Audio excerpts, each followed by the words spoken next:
Aloha Kalle, diesmal aus dem warmen Texas. Also das Wetter schwankt hier definitiv immer relativ krass. Mal sind es 15 Grad, mal sind es 30 Grad. Ich bin gespannt, was uns am Wettkampftag erwartet. Und letzte Woche habt ihr die Folge ja mit Kurt gehört. Und er kommt auch nächste Woche in der Vorwettkampfwoche wieder.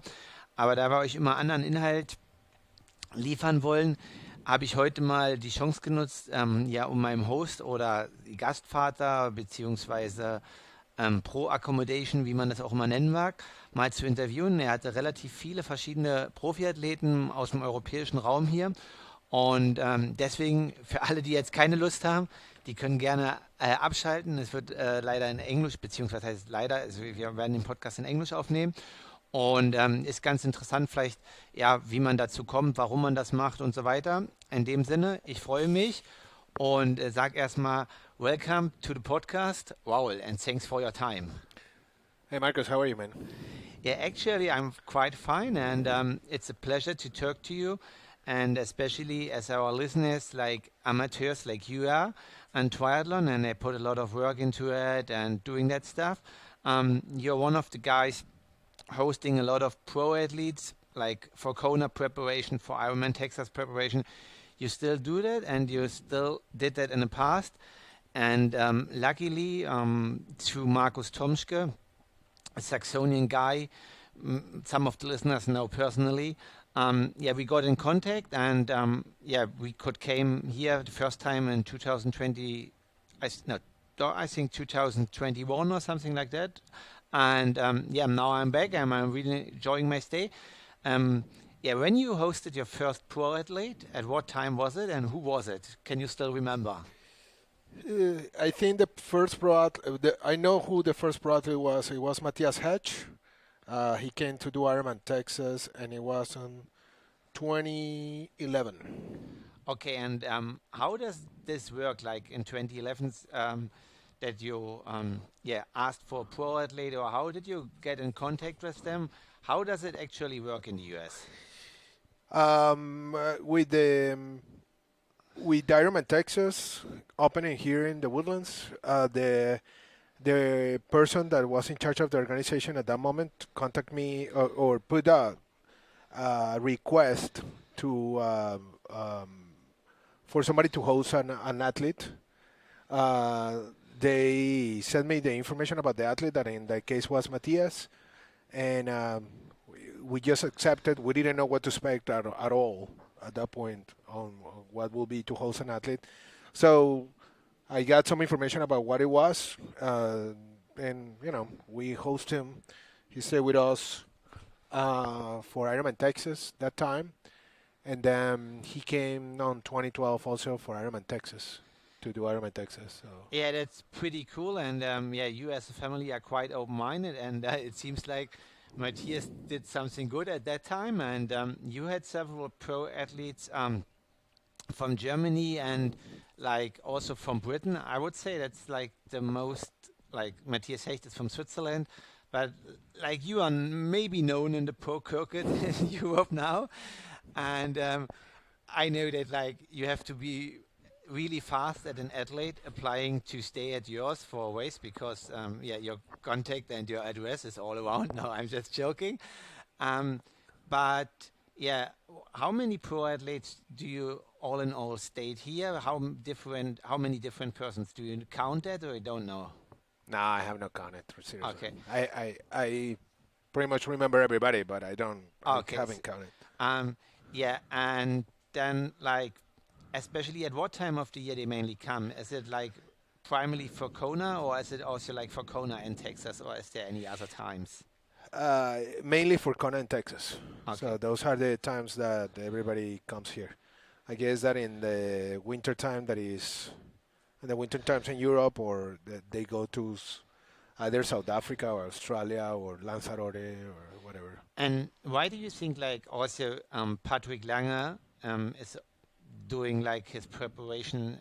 I think every year he does it here for Hawaii, and he twice he won a world title with that preparation. Um, what do you think, like as a resident of this area, is unique or is special, and especially that you are well prepared for Kona. What do you think is like for him and for some other athletes? They did the Kona preparation and did really well. What is the secret of the Woodlands?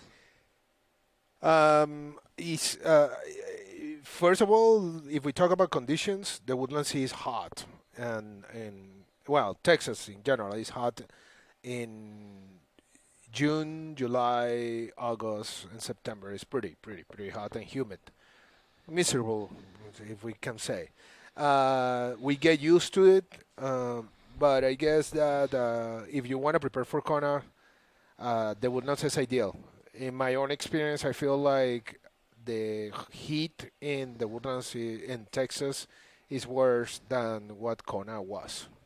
So it's my own experience as a person that did Kona.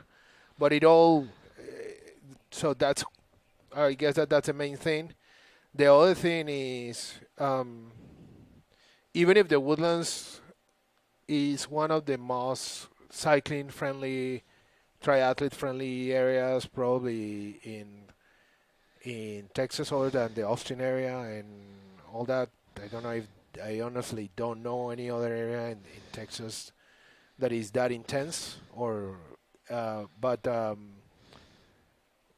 we are pretty low profile at the same time. So there's not going to be athletes paparazzi or anything like that. Everybody's pretty much into their stuff here, and yeah, there's maybe a couple of guys there that want a picture with you guys, but it's not going to be like you guys going to get bothered by that. We have a lot of pools. That's always a problem for somebody to that is training for an Ironman or something like that. So we have a good pool infrastructure. We have coaches that are willing to let the pro athletes to come and swim with them. So that's pretty good. And there's a good running area. We don't have any gravel or anything like that. That will be good for running, but yeah, it's pretty running friendly. We have a lot of trails, concrete trails here in the Woodlands to run. So yeah, it's pretty good. Yeah, for sure. I really also enjoy training here, and like you said, with the weather now, luckily it's not that hot, but it can change, like I said before, in a minute. And like with all the pro athletes, I'm just curious about. You have a lot of British guys, like you're also coached by Will Clark. I don't know if everybody of our listeners knows him from the past. He's retired pro athlete, but he was like fourth ITU overall ranking back in 2012, and unfortunately did not qualify for the Olympics. He did. He did. He went to the Olympics in on the 2000s in England. No, not 2012, because they... No, 2000. I think that he went to... 2008 in Peking. Yeah. But he wanted to qualify for London, and then they took in Stuart Hayes at a domestic, and I think he was really pissed about that. You can ask him. It was like he was fourth in the world, and I think he went to No, he wasn't. He wasn't in London. In London was Alistair Brownlee, Jonathan Brownlee, and Stuart Hayes as a domestic. And actually, I just know from the past that I think at that time he was nearly to quit triathlon, because you can text him, ask him if he was in London. I'm pretty sure. He was in Peking, but not in London. Anyway, so what is the difference between German pro athletes? Oh, no, like how do they, and not everything, but the mentality of training and how they... You told me like you had guys like Markus Thomschke here, Mark Dulsen, I think, was also at yours, or Boris Stein. And just tell us some funny stories. I don't want to offend anybody, brother. But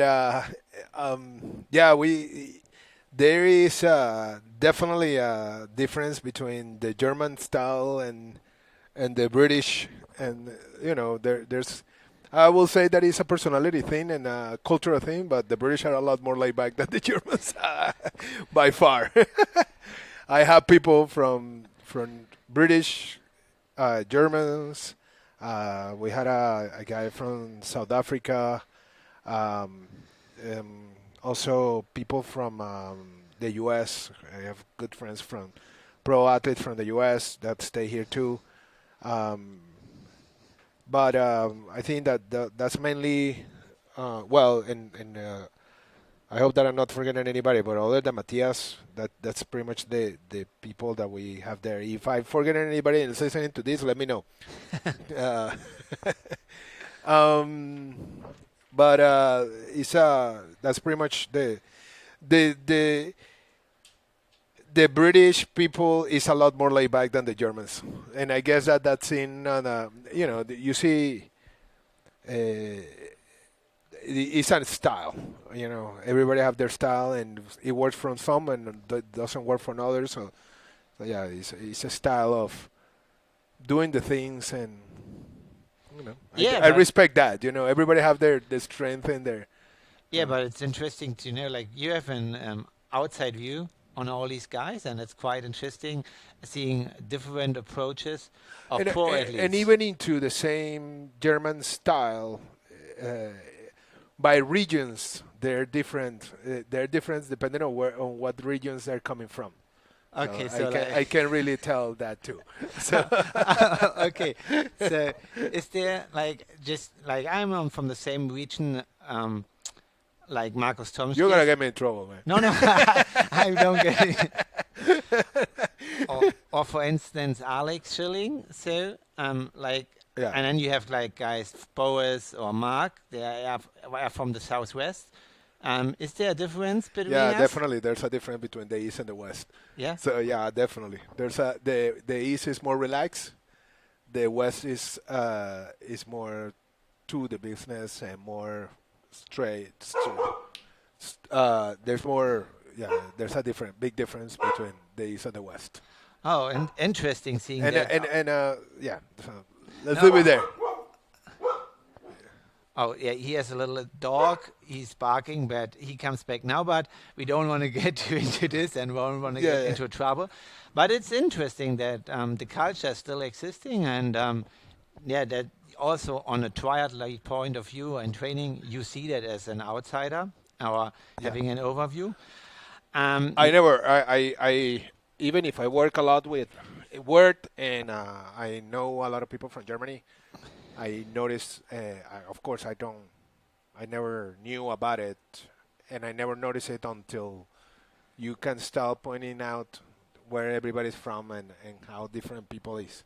So And I'm not saying I'm not saying that one is better than the other. I'm just saying that it's different personalities. Some people is more relaxed than the other. okay, and what guy are you?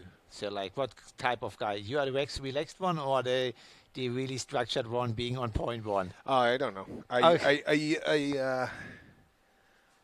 I think that it depends on what I'm doing. I'm a little bit of everything. I'm a mix of. I'm pretty chill. I will say on my training and all that. But if you have to get to business, you are in business. So yeah. And I consider myself a pretty relaxed, open person. In general, I can talk to anybody, and I guess that's why I'm hosting a bunch of guys from the other side of the world. Even if I don't know them, I'm open to meet people. So yeah, Yeah, for sure. That's really open-minded. It's not common, and yeah, I would appreciate if like families in other regions in Europe or this program was existing there. I don't think it is like that. So they provide sometimes accommodations, hotel and stuff, but yeah, it's just more easy having some interactions with nice people besides the training and not being just in a hotel room. So that makes it much more easier. Yeah, now maybe I'm just getting into something, yeah, but it's just actual in the media and they're all talking about. You were hosting Katarina Matthews last year when she maybe or might be was in peak shape yeah. for Ironman Hawaii World Championships, and yeah, unfortunately, like everybody knows from the media, she crashed. So she's coming back next week for Ironman Texas. You host her again, yeah, besides me. So Yeah, how was that? Like actually hosting her, and I know it's like you can't do anything in this moment, but yeah, what do you remember how it was, and yeah, Uh, how does it feels about it? um, um, let's start with how was the experience with Kat? Fantastic person, and we Kat is a great person. I know Mark before Kat. I met Mark before Kat because he's good friend of Will, and he came to for his Kona preparation It's just in he was not 2000. just one John Hint. It's just her husband or her boyfriend. I don't know. Yeah, Husband. husband. Yeah, So sorry. yeah.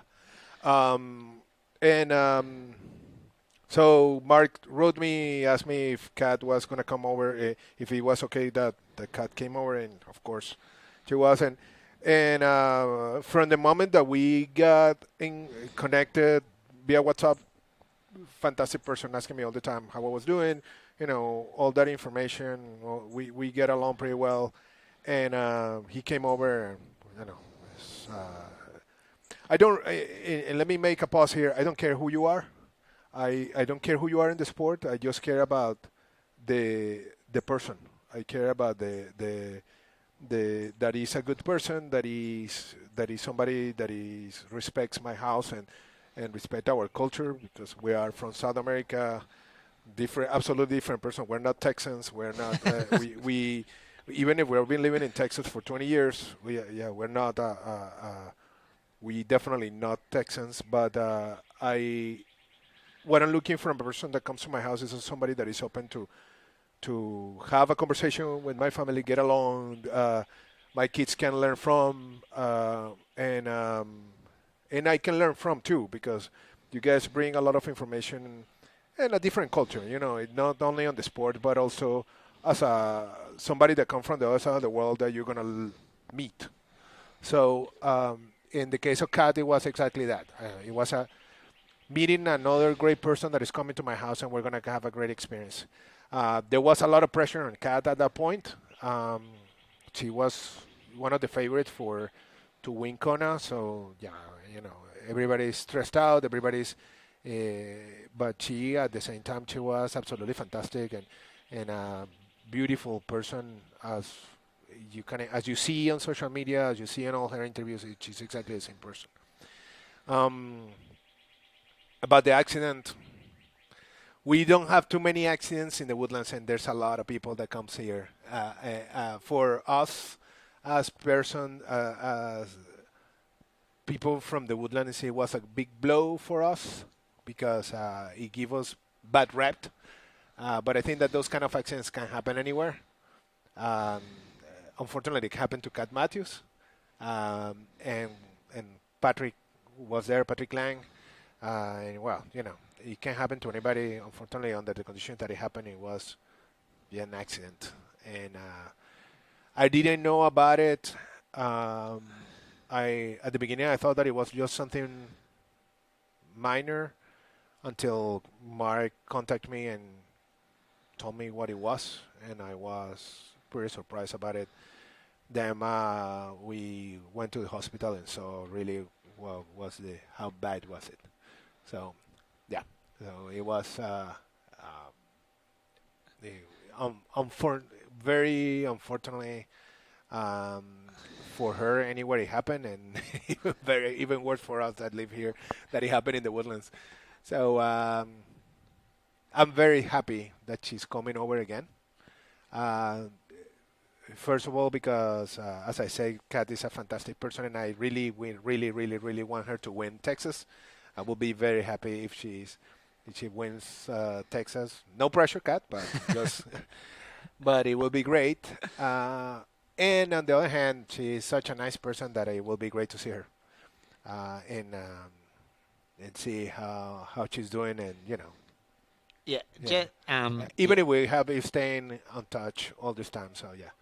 yeah, like it can happen everywhere, like you told me. And I've just one short question, like because in social media and to all his rehab session. I was just sawing a post of her like doing intervals 3 times 5 minute Ironman pace one, and taking confidence out of that. That's quite strong mentally. Um, your wife Liliana told me that they came back out of the hospital for staying here 1 or 2 nights. Yes. I don't know that exactly, but was she already like being positive again after that, or was there like something, well, shitty, I can't go to Kona, or was it already looking forward to the next step and what's ahead? I'm just gonna give you what I think, and I don't think this is, and I'm gonna be sure that everybody understand that is doesn't mean that it's right. I think that when you're doing a race of that level, of that importance, and it happens to anybody that is doing any race, you are in a certain level of stress and a certain level of expectations. When you get that, when you don't have to do that for whatever reason it is, you get that weight lift out of your shoulders, and you're a very more relaxed person. I don't think Kat at that point was aware of what meant to not going to Kona, like not racing, because she went to Kona. But I think that after that, it hurt. It hurt her a lot to not going, to not do the race, and she was very sad about it. But she was, the days that she stayed here with us after the accident, she was exactly, she was a little bit more relaxed on one side. Whatever relax you can be with a with a brace and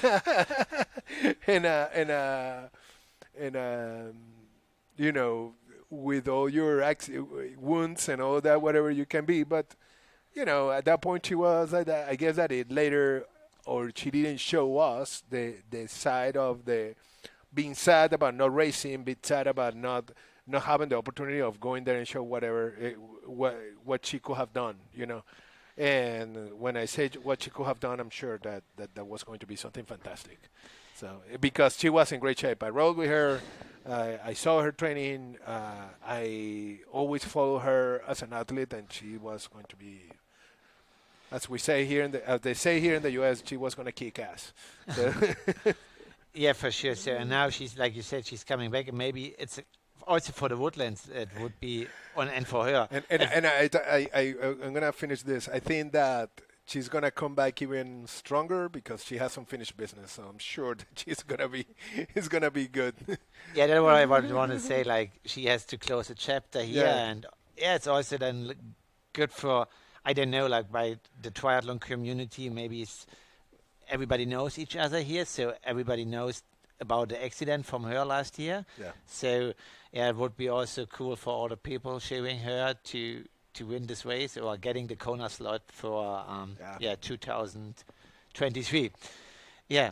Yeah, I'm really looking forward, and soon is race time. It's just 9 days ago, and now just besides all the pro athletes and amateurs, like just to know, like you as an endurance athlete, because a lot of the listeners, are endurance athletes.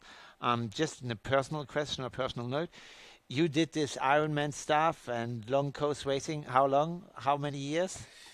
I did my first Ironman in 2004, and I've done 15 Ironmans. So it all started with some friends when I live in Colombia, and it evolved to start moving up, and then they opened Ironman Texas here in the Woodlands, and it was like, you need to do the race. So I did 15 Ironmans, a lot of half Ironmans, a lot, like whatever you can put in the middle.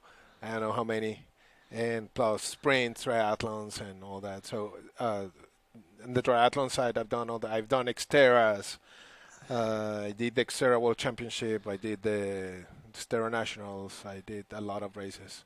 Yes. So and at some point, like you just told me some days ago, or I just knew from you because you have been abroad when I was arriving. You decided to do the Cape Epic. It's a mountain bike stage race, maybe the most biggest one. I'm not that deep into mountain bike cycling, but some of the listeners.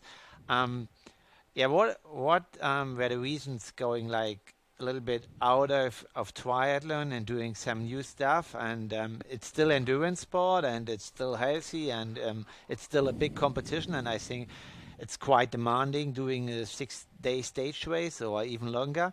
Yeah, what were the reasons like stepping a little bit apart from Ironman, not doing it, not anymore, but not 100%ly focused on just this one stuff? Um, I feel everything has a time, okay? And I started doing triathlons when this was a long time ago I was putting. You are in a 24-hour mode triathlon. You know, you're thinking all the time about triathlon. You're thinking about your season. When it's not triathlon season, you're on off season thinking about the next season. So it's like you are in a triathlon mode, and everything really changed when I did Kona in 2017. I promised myself that I was gonna no what wasn't going to do any more tries at that point for a while. So I but then you get into this hole of what am I gonna do with with my life after being swimming every day, 3-4 times a week, running every day, biking every day.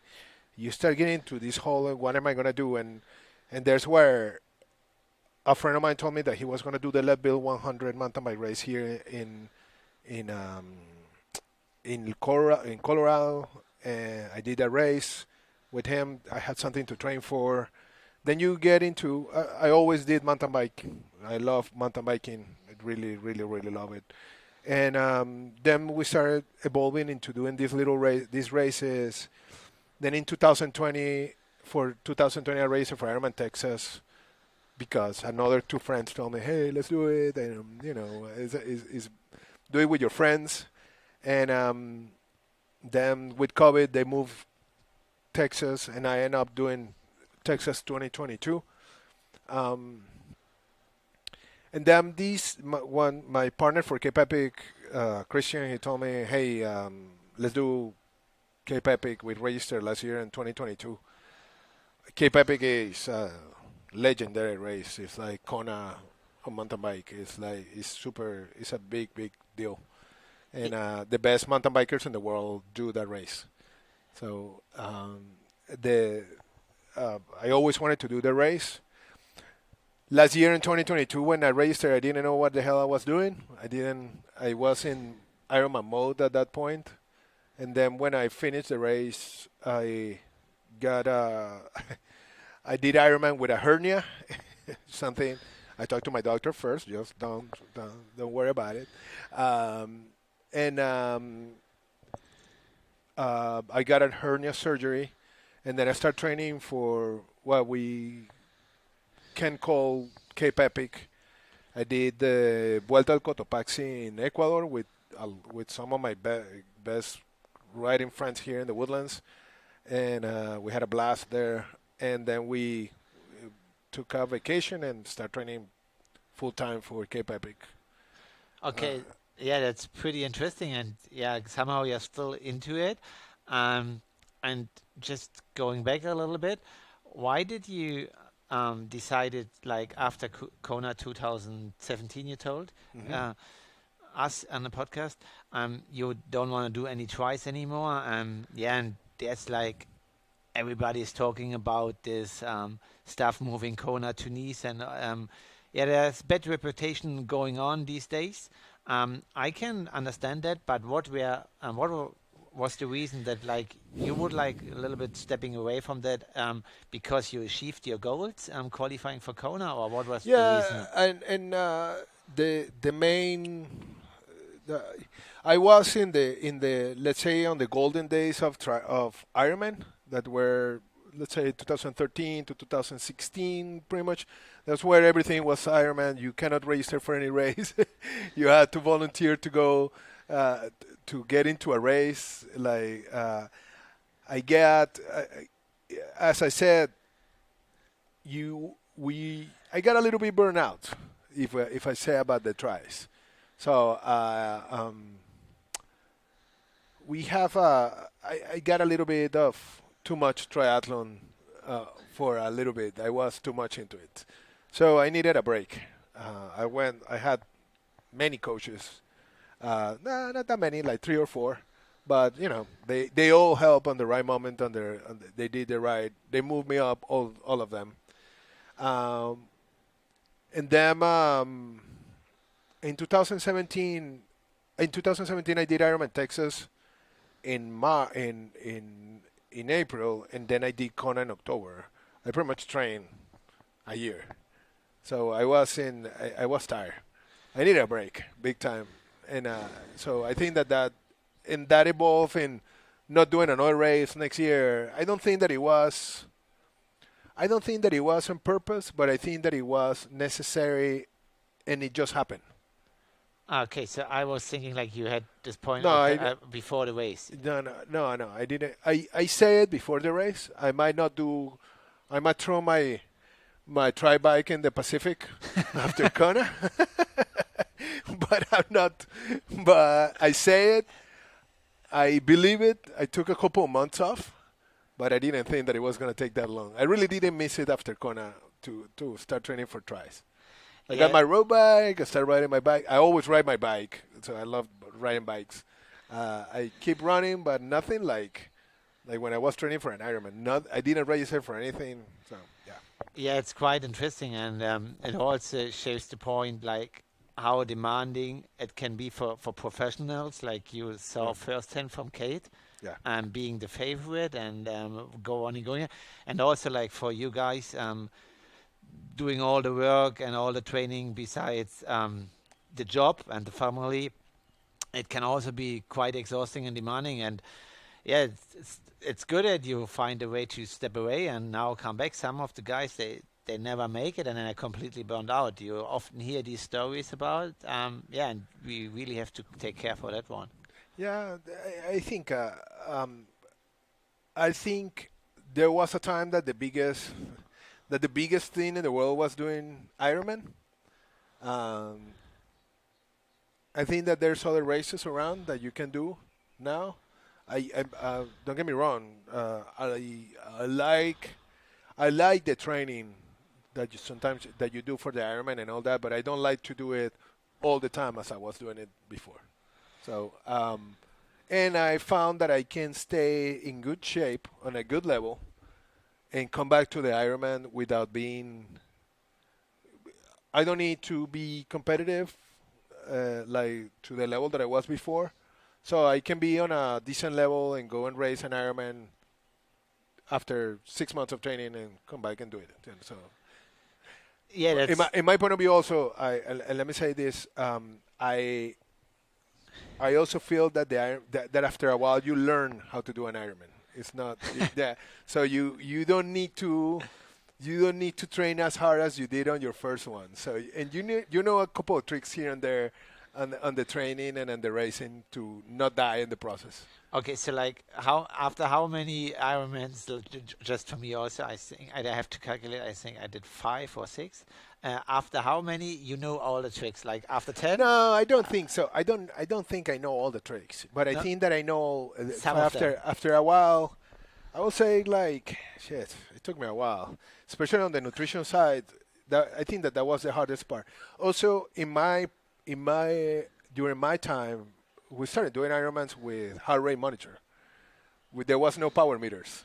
There was no There was no smart computers. There was no smartwatch. There was nothing like that.